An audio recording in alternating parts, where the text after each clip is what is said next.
Okay, guys, hello. So today we'll be looking at the muscular system for our semifinals preparation class. So let's get started. So first, let's take a look at an overview of what we're going to be talking about today. Today we'll be talking about skeletal versus smooth versus cardiac. We'll be talking about the sliding filament model and excitation contraction coupling. We'll be talking about neuromuscular signaling and also disruptions to that. We'll also be talking about types of contractions and finally types of muscle fibers. So a lot of the content that I'm going to be covering today is based on extensions of what you might have seen or read about when reading Campbell Biology, which is usually the introductory textbook for USABO in Open. So if you have not read that textbook and the associated chapters, the muscular system in Campbell, I recommend you read that before watching these videos to have a more thorough understanding of what exactly I'm talking about.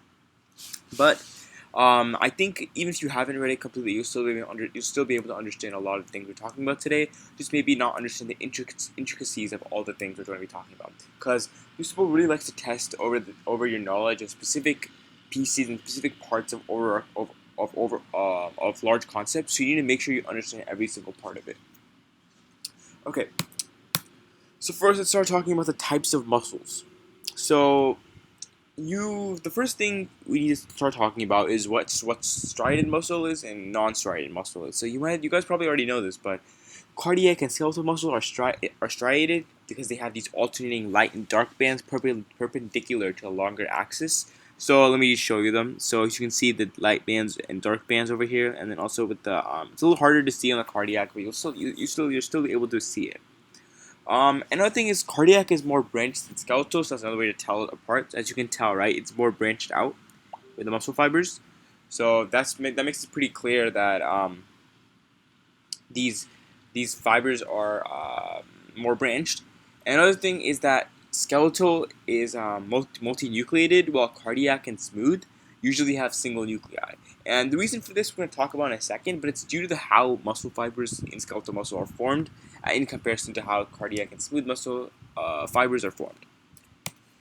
So let's talk about muscle structure now. So muscles are made up of muscle fibers, obviously, which form through the fusion of myoblasts, which are these undifferentiated, unspecialized cells that kind of combine together to form this cylindrical shaped multinucleated cells that make up muscle fibers. So that basically the reason why muscle fibers are multinucleated are because the myoblasts basically combine with each other so that their nuclei also combine in order to make these multinucleated cells. So, I think that's quite interesting is that skeletal muscle differentiation actually finishes around birth. So, after birth, there's not a lot more differentiation or combining of these fusion of these myoblasts happening. But injury happens obviously, and so injury is repaired through these things called satellite cells. Satellite cells act similar to myoblasts, and they're located kind of next to muscle, and they can help lead to muscle gain. But say like you have a really bad muscle tear, you tore a lot of your fibers. Satellite cells will help to repair some of those fibers. But say like you tore a large part of your muscle, right?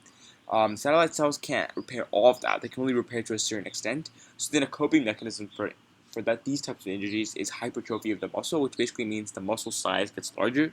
So basically what happened is like say you tore your like ACL or something, you tore it really badly with almost completely almost like a full tear.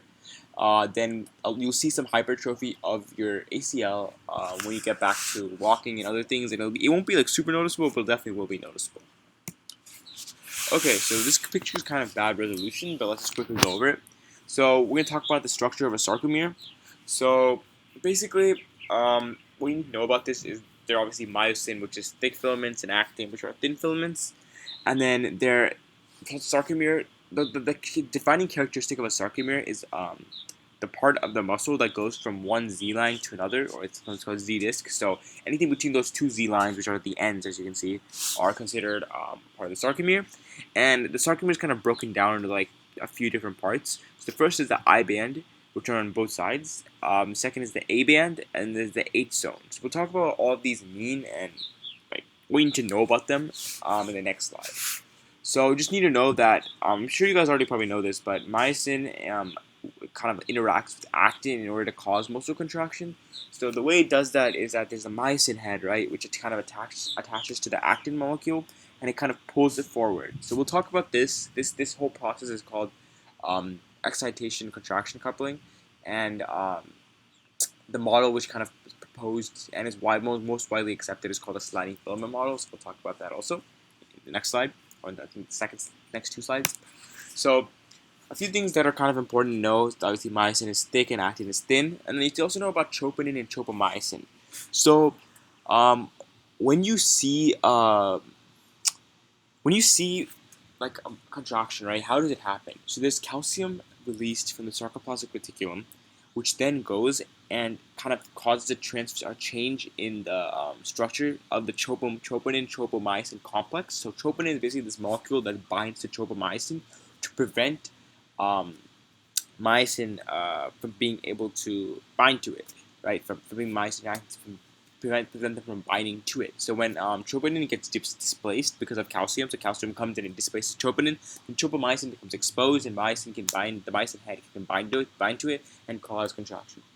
Another important thing is titin or titin. I don't know how you say that, but basically you just need to know it's this long fiber that extends from the Z line to the M line. With the M line, it's basically just the middle of the 8 zone.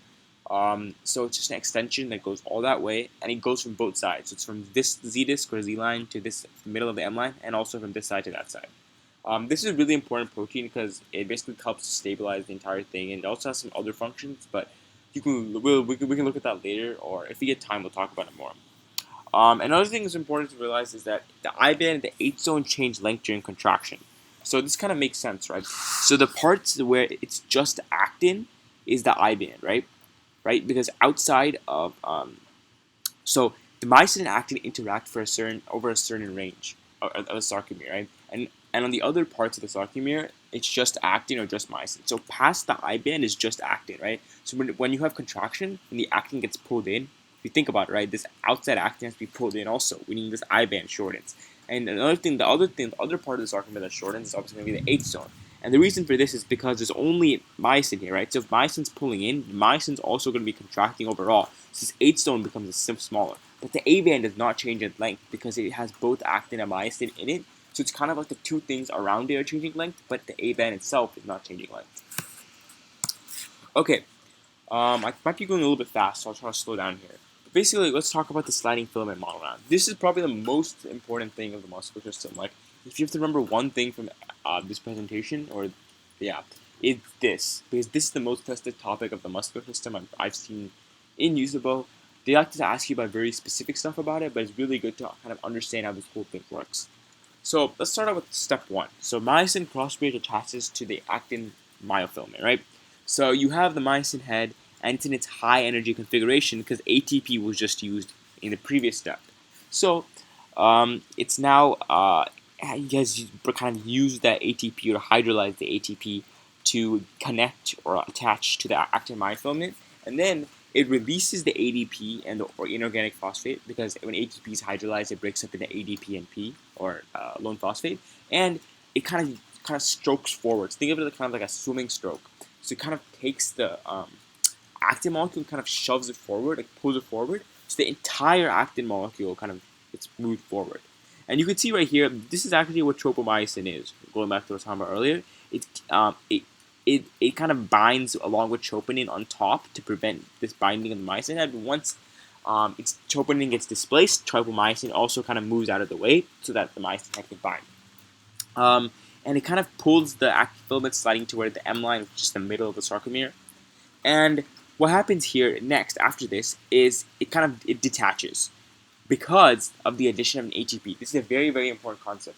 USABO loves to ask about where ATP is involved in this, and it's the point of the ATP is to displace the myosin head from its binding to the to actin. So if the ATP never bound, what would happen is this right here would just stay bound. So there's something called rigor mortis. You might have heard of it. It's basically the state before death that most of those muscles are in. And basically, what happens, right? If you have rigor mortis, there's no ATP, right? So because there's no ATP, the myosin's forever just gonna be stuck in this configuration here. It will never be able to be unbound. And because ADP and P has all already been released, right? And there's no ATP there, it'll just stay like that. So the muscle will stay like kind of partially contracted this whole time, but it will never be able to release and restart the cycle. Yeah, so that's something interesting you guys should know about. So basically, it binds, right, attached to the myosin head, and then ATP hydrolysis. And ATP hydrolysis kind of provides the energy, or kind of cocks the myosin head up. So as you can see, it's now down or forward. It kind of cocks it up, which then allows it to come up and bind again. So this is very important sliding filament model. If you want to take some extra time just look over this, I recommend you do. Very, very, very important concept to know. Okay, let's move on. So now let's talk about the sarcoplasmic reticulum and how this connects to contraction. Remember I was talking about how calcium displaces troponin, which causes tropomyosin to kind of like move out of the way, which causes the myosin head to bind. So that whole process is mediated by like a action potential, right? So a neurological signal. So there's this neurological and muscular connection that kind of happens, which is really, really important. So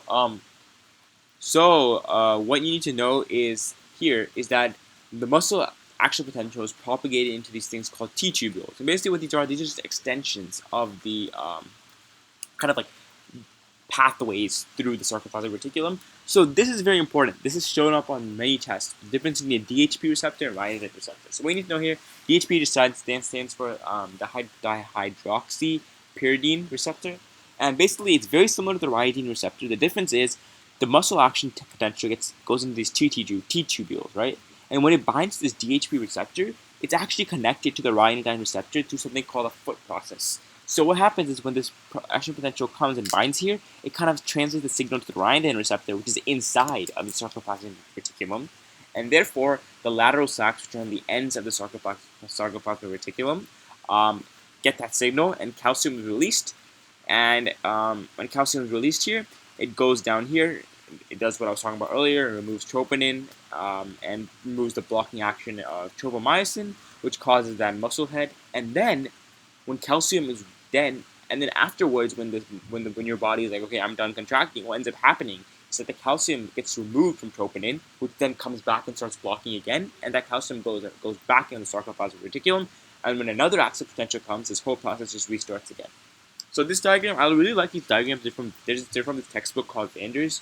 If you guys need me to send you a copy, just let us know through our email. But the very important textbook. I think it's really helpful. But of course, there's a lot of other good anatomy textbooks. I just really like this one because it has a lot of pictures, and I'm a really visual type of person. If I see images like this, I really understand the process a lot better, and I'm sure a lot of you feel the same. Okay, now let's quickly talk about the neuromuscular signaling disruption. So from Campbell, when you read Campbell, right? You guys probably remember that what happens is like vesicles of a neurotransmitter are released from the end plate, or like the postsynaptic neuron, which then causes the binding of those neurotransmitters to these cells, which then causes these action potentials to be propagated, right? So some interesting things. You probably have heard about nerve gas, which stops acetylcholinesterase, which basically breaks down the acetylcholine in the synaptic junction after it gets released.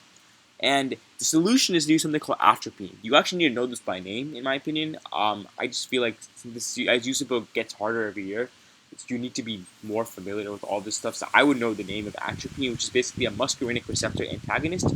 Basically, with this word, this is kind of like a fancy way of just saying that acetylcholine binds to a muscarinic receptor. So there's muscarinic versus nicotinic.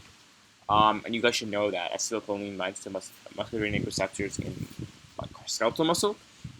It's different in other types of muscle, but just know for skeletal it's going to be muscarinic, and it's antagonist, which basically means it prevents nerve gas from doing its job, and that's why it works. Next, botulism. So botulism breaks down something called a snare complex. Basically, something called a B snare and a T snare. So basically, what you need to know about these is that they're involved in vesicle transport of acetylcholine outside of that synaptic neuron into that synaptic junction. So what you need to know here is that botulism basically blocks the release of acetylcholine because it breaks down that snare complex, which means that vesicle can't be transported outside that postsynaptic neuron.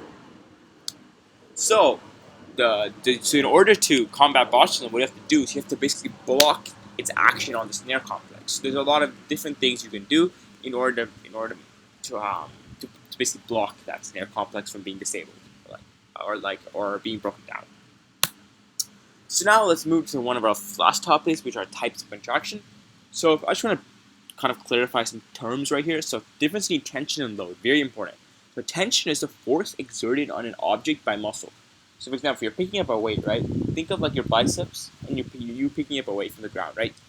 The tension force is going to be the force that your muscle is exerting on that object, while the load is the force on the muscle by the object. And obviously, the load is basically always going to be the weight of the object. So when you're lifting up like a dumbbell and the dumbbell is like 5 kilograms or something, right? Then the load would be 5 kilograms times, or the load force would be 5 kilograms times gravity, right? Because force would be the mass times gravity. So that's physics. So you don't really have to worry too much about it. I don't think there'll be any calculations questions like you have to draw a free body diagram or something like that if you're in physics. But yeah, so let's move on. So isometric contraction. So basically in isometric contraction, the length stays the same in contraction, but tension is developed.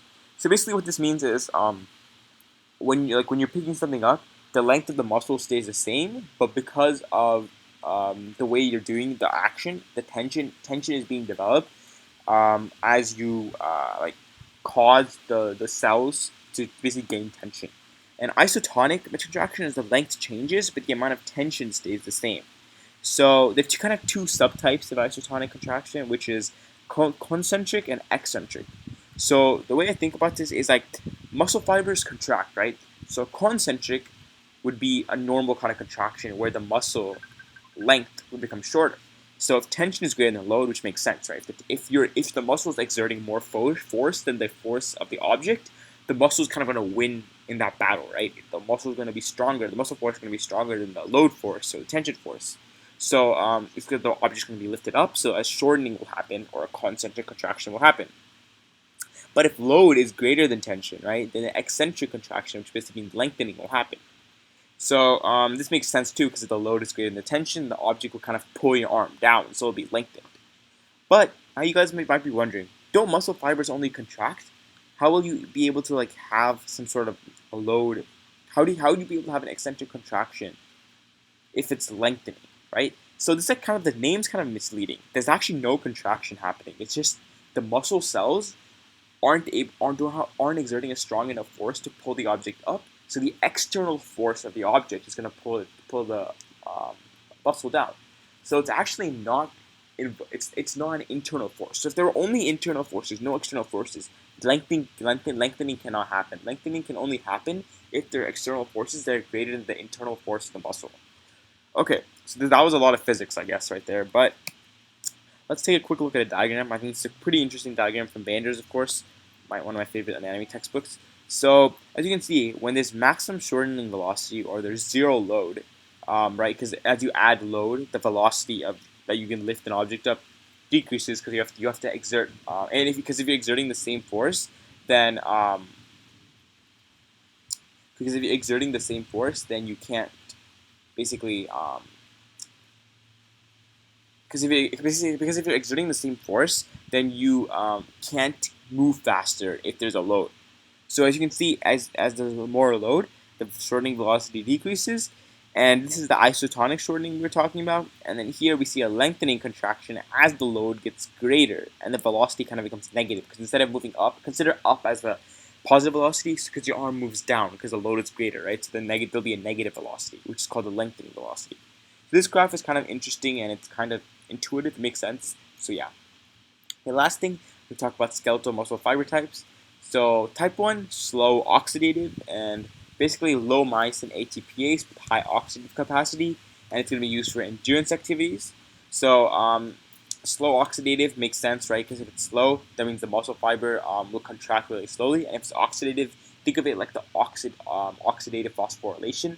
So it relies on some electron carriers to do something. It's aerobic, not anaerobic. So it's some sort of endurance activity, so like long distance running or something. Type 2A would be fast oxidative glycolytic, which is basically a high myosin ATPase with high oxidative capacity. And this is like stop-start sports like football.